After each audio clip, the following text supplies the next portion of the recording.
যেখান থেকে দেখছেন সবার প্রতি আমার আন্তরিক সালাম ও মোবারকবাদ। আসসালামু আলাইকুম। আজকে আমরা মাধবপুর মডেল হাই স্কুল মাঠে চলে এসেছি পিকনিকের জন্য। তো মোটামুটি যে আমাদের রান্নাটা, চলুন রান্নাটাকে দেখে আসি। প্রফেশনালি আমরা রান্না না করলেও মোটামুটি আমরা যে ছোটোখাটো পিকনিকগুলো আছে সেগুলোর মধ্যে আমরা টুকটাক রান্না করার জন্য নিজেরাই সব ইনগ্রিডিয়েন্টগুলো রেডি করে নিজেরাই রান্নাগুলো করতে থাকি। যেমন আমাদের রান্না করছে এখন খিচুড়ি করার জন্য যে ইনগ্রিডিয়েন্ট বা মশলাগুলো প্রয়োজন আমরা সেগুলো আস্তে আস্তে দিয়ে নেব একটার পর একটা করে। এর পরবর্তীতে আমাদের যে চুলা আছে সে চুলাতে দিয়ে রান্নাটা শুরু করব। তো অলরেডি আমাদের যে মশলাগুলো দেওয়ার প্রয়োজন সেগুলো সব কিছু দিয়ে একটু মেখে নিলাম। এখন আমরা যেহেতু গ্রামীণ পিকনিক সেক্ষেত্রে আমরা খড়ির জন্য বাইরে গিয়ে একটু খড়ি সংগ্রহ করলাম। এবার ফাইনালি আমরা চুলাতে আমাদের খাবারটা রান্নার জন্য দিয়ে দিয়েছি। এখন মাংসটা রান্না করব। যেহেতু মাংস রান্না করব সেজন্য মশলাটা আগে কষিয়ে নিতে হবে। মশলাটা সুন্দর করে কষিয়ে নেওয়ার পর আমরা মাংসটা ঢেলে দিব। মাংসটা এখন ঢেলে দিচ্ছি। দেওয়ার পরে মোটামুটি কিছুক্ষণ এভাবে নেড়ে নিয়ে আমরা মাংসটা সুন্দর করে সিদ্ধ করে নেব। তো অলরেডি আমাদের রান্না শেষ। এখন গ্রামীণ পরিবেশে যেহেতু আমরা কলাপাতা ব্যবহার করব খাবারের জন্য, সেহেতু কলাপাতাটা আমরা সুন্দর করে ধুয়ে নিচ্ছি। কড়াই থেকে মাংসটা আমরা একটি গামলায় ঢেলে নিলাম এবং ভাতটাও একটি গামলাতে নিলাম এবং সালাদ হিসেবে শুধুমাত্র আমরা আজকে শসা রেখেছি। আমাদের হুমায়ুন ভাই একটু ট্রাই করলো। আরেকটা জিনিস সেটা হচ্ছে আমরা যেই ছোটোবেলায় খেলতাম সেই আমরা অনেকেই কিতকিত খেলতাম স্যান্ডেল দিয়ে, তো আমরা সেটা মজো দিয়ে একটু খেলার ট্রাই করলাম। তো এখন বাজে প্রায় রাত 11:30, আমরা এই সময় একটু খেলা করলাম। এরপরে খাবারের দিকে আমরা চলে আসলাম। এখন শুনবো খাবারটা কেমন হয়েছে।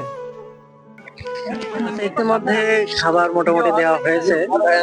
আপনি টেস্ট করেছেন? হ্যাঁ ভাই, কেমন হয়েছে রান্না? ভাই আমি যখন গালের ভিতরে আমার চোখ দুটো বড় বড় হয়ে গেল। আর এত সুস্বাদু আমাদের বাবুর্চি ছিল আছে মাসুদ হুজুর। সরি। আচ্ছা, এরপরে আমাদের সজীব ভাইয়ের কাছে চলে যাই। তো ভাই আপনি কি টেস্ট করেছেন? আসলে এখন পর্যন্ত টেস্ট করি নাই, তবে হালকা হালকা করছি। আচ্ছা, আপনি যদি একটু খেয়ে বলতেন স্বাদটা কেমন হয়েছে। ঠিক আছে, আপনার অনুরোধে আমি একদিন খেয়ে দেখি কেমন স্বাদ হয়েছে। ওয়াও, অসাধারণ রান্না।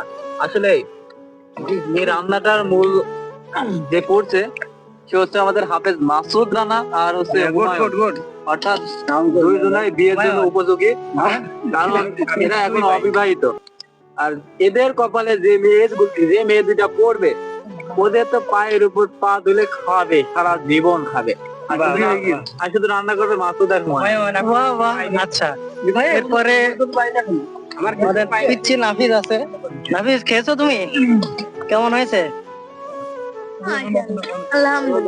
আচ্ছা, ঠিক আছে। এরপরে আমাদের আলামিন ভাই, দাদু কেমন হয়েছে? মাশাআল্লাহ, এটা জান্নাতি খাবার পুরো। ও, তুমিও জান্নাতি খাবার বানাইলে। এদিকে আমাদের সুমন দাদা, কেমন হয়েছে রান্না?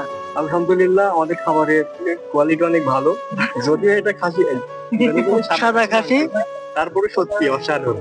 আর যেহেতু আমরা এই গ্রামীণ যে পিকনিক গুলা করি, মূলত শহরে যে পিকনিক গুলা করে তারা হয়তো বা রেডিমেড খাবার কিনে আনে বা অন্য কাউকে বাবুর্চি দিয়ে রান্না করায়। তো সেই পিকনিকের যে মজা এবং আমাদের পিকনিকের যে মজা অবশ্যই এক হবে না।